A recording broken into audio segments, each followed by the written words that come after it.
Twitter. Up next, let's take a question from Lana from Cedar City. Lana, are you there?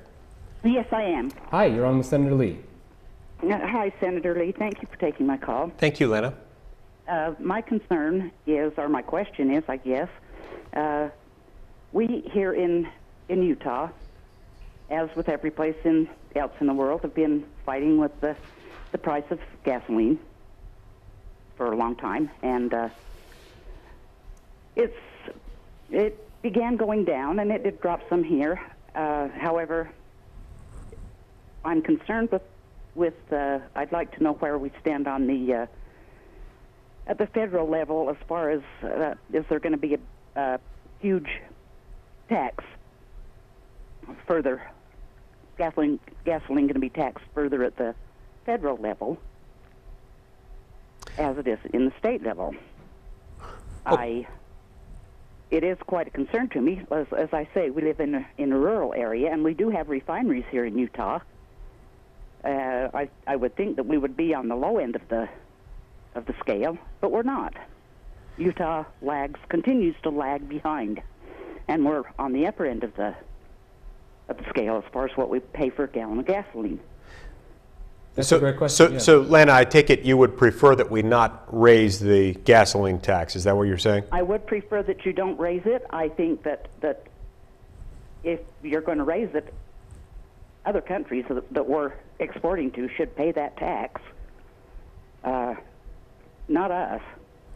Okay. You want the economy to go. You want tourism to come. You want all these things to take place and fall into place, but people can't travel. People can't get out and about with the way things are.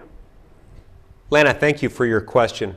I agree with you. We should not raise the federal gasoline tax. Now, I'm not going to speak to the state gasoline tax. That's a different issue altogether. That's for state lawmakers to decide. That part of it's not up to me. The part of me the part of the gasoline tax that is up to me and those that I serve with is the federal gasoline tax. And I'm strongly with you on this, in that I will forcefully, vehemently oppose any effort to raise the federal gasoline tax.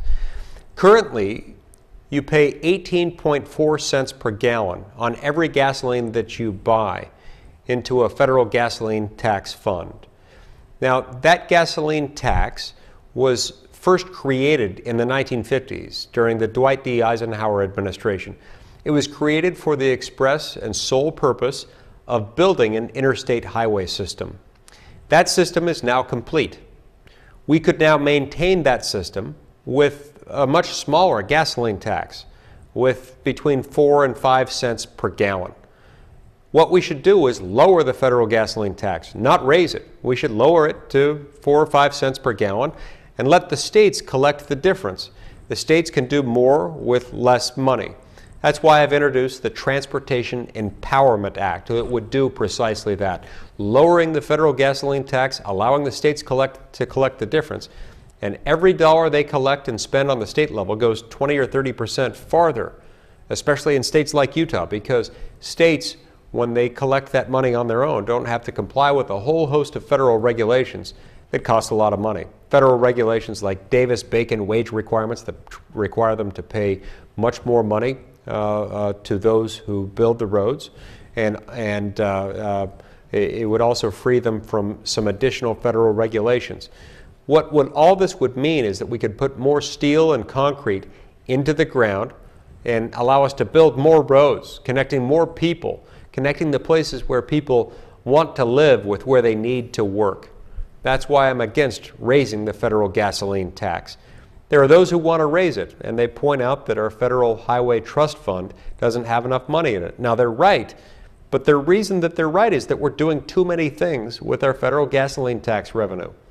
We need to bring this back in. We need to rein it in. We need to downsize it back to what it was created to do, which was establish and maintain a federal interstate highway system.